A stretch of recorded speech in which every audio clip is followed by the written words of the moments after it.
All right, our next information item is our biannual Rec and Ed report. And do you want to introduce this? Okay, Yes. great. Trustees, we are the grateful beneficiaries, all of Ann Arbor is, of just a world-class Rec and Ed program. And the data that you will see shared by Ms. Bacolor, Executive Director of not just Rec and Ed, but she's over our community division, which holds community, local community, and international community. So she does lots of great work as well as student wellness, and oversees our volunteer program, both our business volunteers and our classroom volunteers, and nurtures those relationships around Ann Arbor.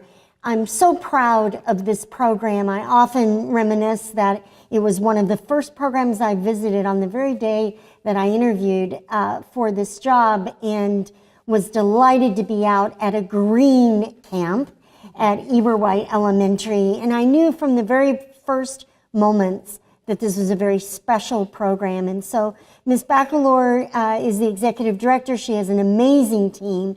I often point to them because when we go home, they gear up. And I recognize in this split second, Ms. Bacolor, that I failed to recognize your team, because as we're headed home for winter break, they will get a few days, but then they will be back in for the second week of winter break to make sure that our children have exciting and interesting work to do.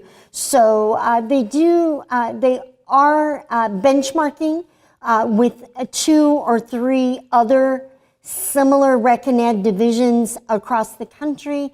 I will be very frank with you, there aren't many in the country that measure up to the size and the quality of what we do here in Ann Arbor. So when they are looking to benchmark data, it's typically Madison, Wisconsin, Boulder, and just a couple of other places that can really work at the level that we work. In particular, over the past 2 years, and by the way, trustees, you only get this report every other year. It's a biannual report, so we're always excited when it comes up. Over the past 2 years, Rec and Ed staff has devoted a great deal of time, and I love that they're being agile in their organization. They're surveying participants, they're researching the trends.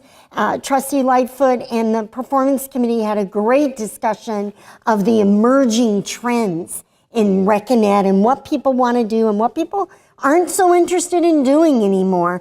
And so this organization has to be very nimble to align their programs with the interests of our community. They are benchmarking against community education and recreation departments across the country. From all of this work, they've developed new programs and partnerships across the entire division, always with the mission of improving quality of life and building community for infants to senior adults. I always say it this way, from zero to forever. That's who we serve in Ann Arbor Rec and Ed. In addition, the Rec and Ed division has also, while they've been nimble about what they're offering, redesigning themselves, they're also focused on internal improvements. They're doing professional development to improve program quality and customer service. All Rec and Ed staff have engaged in these opportunities. Last spring, several members, Seth Dodson, Christopher Clough, and Elise Bairley, went through the training and examination process to become certified youth sports administrators through the National Alliance for Youth Sports. So these folks really do get the credentials. They are the real deal. The Rec and Ed Advisory Commission, our own trustee, Patricia Manley, serves on Rec and Ed Advisory, just celebrated its 60th anniversary this year, this group of 12 citizens, 6 appointed by the Board of Education and 6 appointed by City Council, was established in 1957 to engage the community on matters of recreation. Trustee Pat Manley is our liaison from the Board of Education. We thank her for her service. Rec and Ed directors, including Jenna Bacolor, have been actively involved with the RAC since its inception. And the last thing I'll say by way of introduction, trustees, is as a superintendent, in looking over this entire Ann Arbor Public Schools organization, Rec and Ed is what makes our elementaries and middles and highs into the neighborhood center that's open not just for school day, but is open on the evenings, on the weekends. I'm very proud that our buildings truly are the center of the neighborhood, and I have to say that the Rec and Ed organization is a great deal of the magic sauce that makes that possible in our Ann Arbor community. They're also a great division for connecting with city and with all of our nonprofit partners. So we often find partnerships like the ones you saw with the gifting for students earlier tonight. Those are discovered in very serendipitous ways through the Rec and Ed division. So in case you can't tell, I'm a big fan, and I'll always support this work. And I want to thank you, Ms. Bacolor, and your tremendous division for all of the work they do day and night, year round. And I didn't even mention childcare, and I could go on about childcare, is that our parents are able to have early morning to evening care that they can trust right in the elementary school. And that is a tremendous advantage for our families in the Ann Arbor community. And so with that, Ms. Bacolor will walk us through her biannual report. Thank you, trustees. Thank you so much for that wonderful introduction, and good evening, trustees and Dr. Swift. Speaking of RAC, you may notice that this young man, Nathan Lee, came before you and you voted him as a school board RAC member earlier this fall, and he attended his first meeting recently. You can see he's in his high school volunteer shirt in that picture. So the presentation outline the presentation will have 4 major sections. First, our mission, values, and staffing, programs and participation. I'd like to have a special focus on our scholarship program and successes and challenges that we've been facing.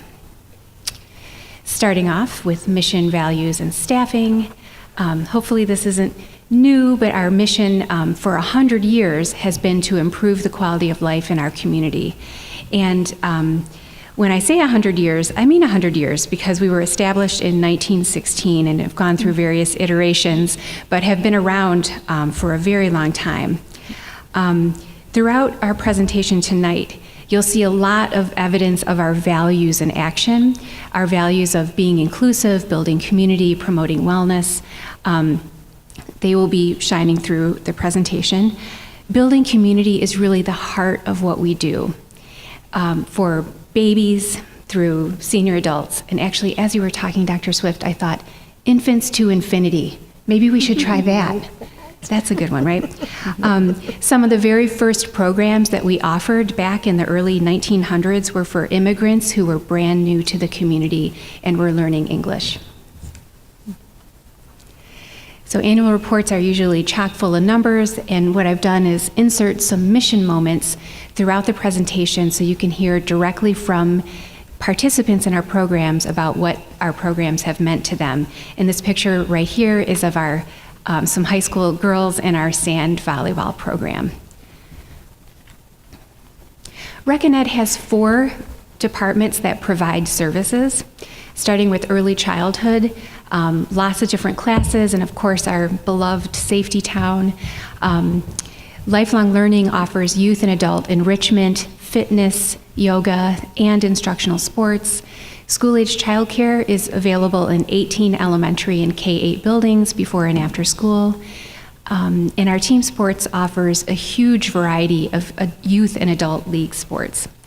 Underlying and supporting all 4 of these divisions is our administration area, which handles finance, customer service, the nice ladies who sit at the front desk and help people when they come in, also our rental office, and marketing, among many other things. So how do we do all of our programming? We have 32 permanent employees. Most of them are located at Pioneer High School in the Rec and Ed wing. Some of them are located also at the preschool. These are our managers, supervisors, office professionals. Those 32 are responsible or in charge of a lot of part-time seasonal employees and adult volunteers. So we have over 700 part-time and seasonal employees. These are our childcare workers, about 80 of them, our summer staff, our sports officials, which is over 200, sports crews, and more, but those are the main categories. We have almost 1,000 adult volunteers every single year. Many of them are coaches for our youth sports. These are moms and dads around the community who invest their time in AAPS students learning sports and building community through that experience. We also have early childhood volunteers and other adult volunteers. And finally, our youth volunteers. We have high school volunteers every year, and when the staffing presentation was going on, I was thinking we need to hook our high school volunteers into this because many of them are interested in working with children and may be interested in teaching in the future. All right, moving right along to part 2 of the presentation, programs and participation. What I'd like to do is share just a few highlights of programs from this year, starting with our new partnership with the University Musical Society. This partnership is really a bridge between regular people in the community, including myself, and the world-class performances that are offered by the University Musical Society. So people who have never attended a performance can attend one of our workshops and attend the performance with a discounted ticket. And we offered 3 of these workshops in the fall. There will be 2 more in the spring, and we're also offering UMS Night School.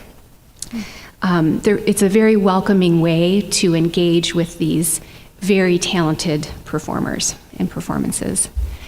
The next highlight is our coding club, which brought together high school students from Pioneer and elementary students at Dickin and Eberwhite. This was a great partnership that we started this fall, and we hope to continue. And another partnership that we've developed over the past year, or a little bit more than a year, is with Flipside Art Studio downtown.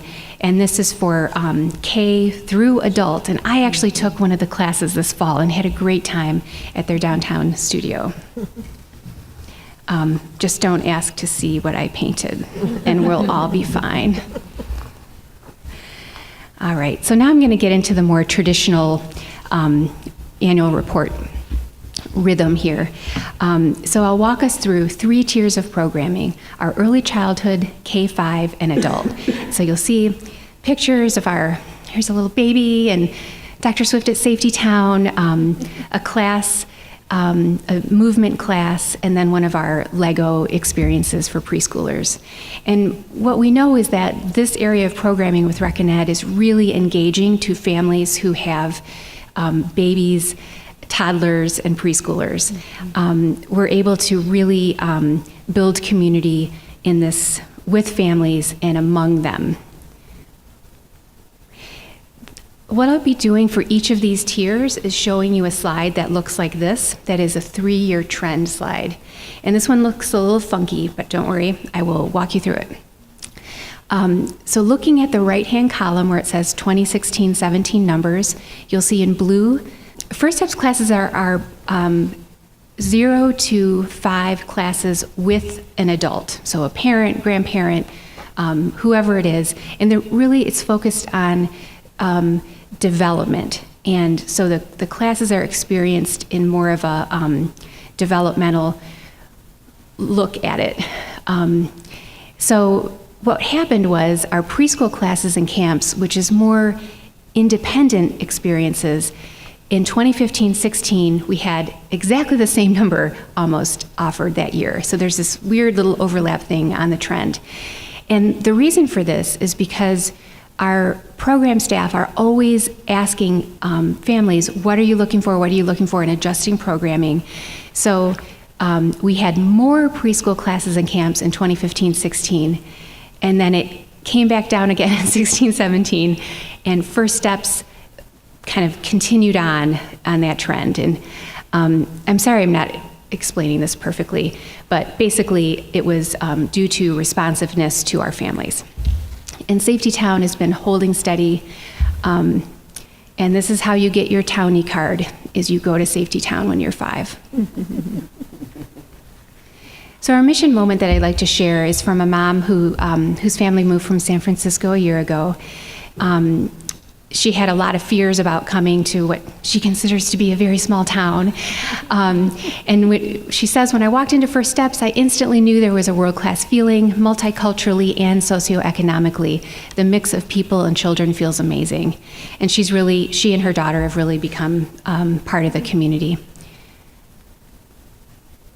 So moving on to our K-12 programs, this is an area that is kind of the bread and butter of Rec and Ed in terms of our long history.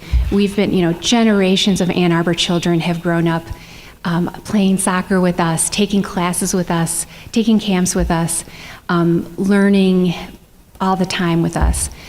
And what we find too is that sometimes parents like to bring their K-12 kids to us if they need a little bit more confidence in their creativity or their sports.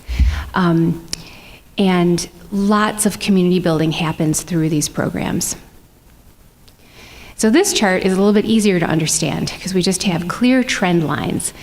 We've actually seen an increase in K-12 registrations over a 3-year trend, which might mirror our increased enrollment as a school district.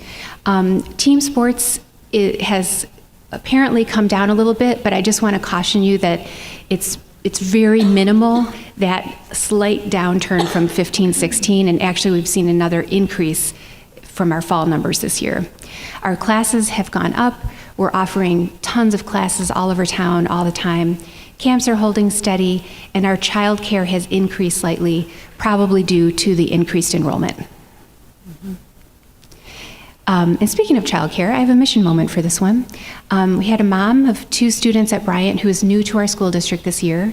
She was very nervous, and her children are in before and after school care. But on her first day, she says, I was approached by the 2 childcare staff who shook my hand and introduced themselves to me. It was the best feeling to have them know exactly who I was. And now, 2 months into being in Ann Arbor, her children are still just as excited to go back as they were the first day. They were able to meet new friends and adapt to their new surroundings fast. And that is something that we see, that Rec and Ed programs can be a bit of a bridge for kids as they grow up and as they come into the school district.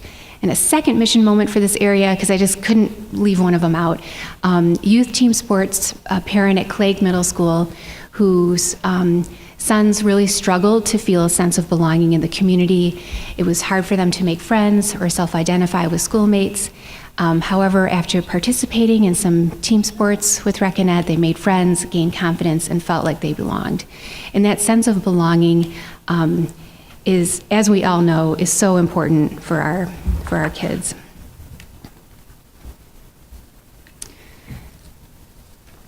Our adult programs have really been a deep part of what we do with Rec and Ed for decades. And we know more and more that staying active, staying engaged in the community with social ties in the community and not just Facebook, actual person-to-person social ties, are really key to being healthy and enjoying life as you age. So we continue to offer lots of things to adults in our community. This is actually a family class. She's looking at a fairy door. This is from Flipside. This is a pretty intense looking fitness class. And this is a softball team. So we've seen over the past 3 years somewhat of a downturn here, and I'd like to explain that. Our team sports has had a downturn slightly. that is reflective of national trends around adult participation in sports. So what we have seen, and we are looking at data on this frequently, is that the traditional sports that the baby boomers and even some Gen Xers have been involved in are just kind of fading a bit.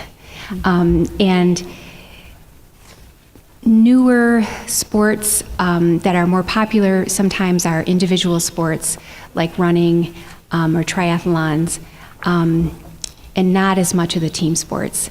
However, millennials are bucking that trend, but getting involved in different types of sports. So we are looking at adding some different kinds of team sports to our roster in the coming year that has been shown to be popular in other communities. The other area that I'd really like to point out is with our lifelong learning classes. We were able to conduct a community survey, and I've talked about this at the board in the past, and really look hard at what we were offering and benchmark, community survey, the whole 9 yards, and change a lot of our lifelong learning programming. And what we have seen from our new programming that started this fall, so it's not reflected on that slide, is that we've had over 300 more participants, so a 30% increase compared to fall of 2016-17. So we're really happy to see the community responding to the new things that we're offering. So this is a fun mission moment because this is a softball team that actually formed as free agents, meaning that they didn't know anybody else on the team. They just came together. And the team captain tells us that 2 players on the team who didn't previously know each other fell in love and got married. And the captain actually officiated their wedding, and they now have a 1-year-old baby. And they were division champs this year. And if that's not building community, I don't know what to tell you. Building enrollment. Yes, right. I just really wanted them to name the baby Ed, like Rec and Ed. Wouldn't that be great? Anyway, I don't know what to name the baby. So in summary, our 16-17 totals for registration were almost 40,000 individual registrations. That doesn't mean that there were 40,000 people. It means that we had that many registrations, and we know that some people take register for lots of things with us. I wanted to point out our total classes. These are classes that actually ran. We had over 1,000 classes offered in the community that people were engaged in from early childhood to adult. All right, the next section that we are onto with this biannual report is our scholarship program.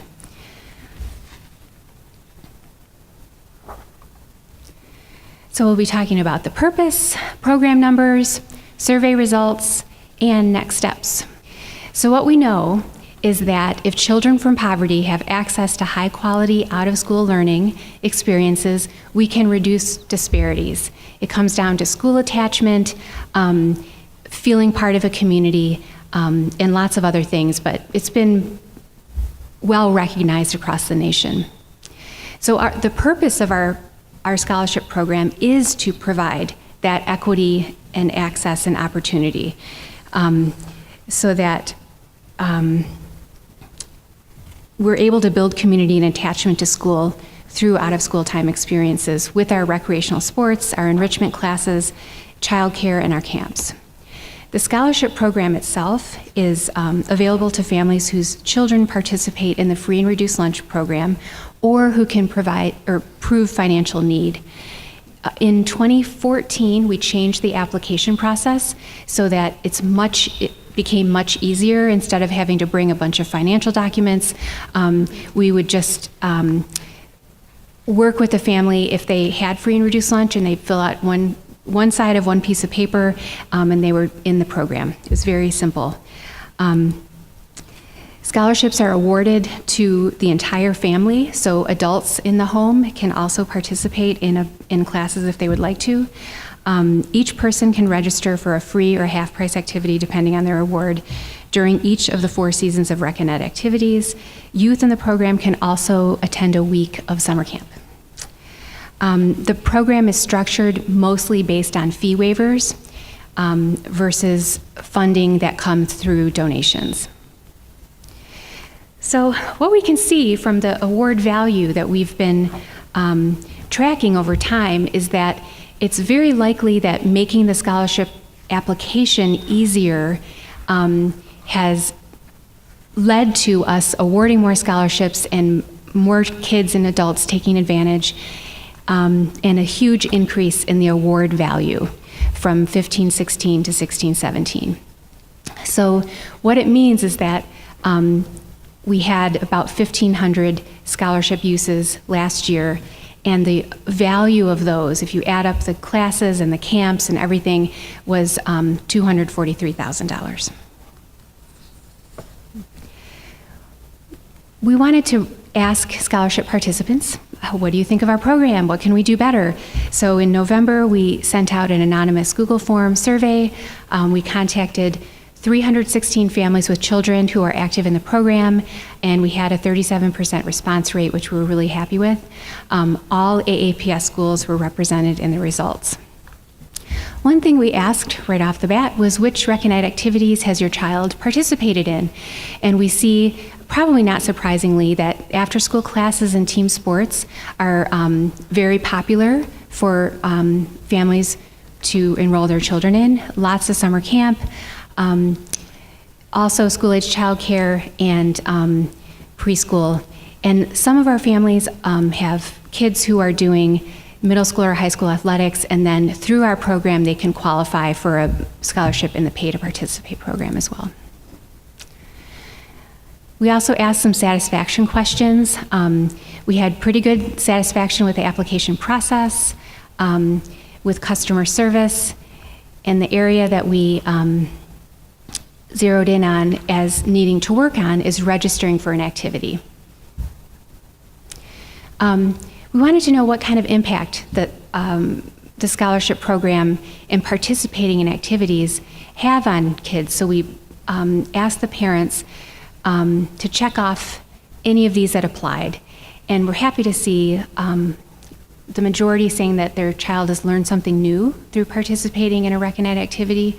But I'd like to point out also the building community aspect of it, making friends, and feeling more connected to school also were high scoring on the list. And that getting more exercise and learning a sport were also significant for parents. And this really speaks to the equity piece that children, we want all children to be able to learn a sport and participate in physical activity, not just children whose families can afford to pay for their instructional sports team or recreational sports.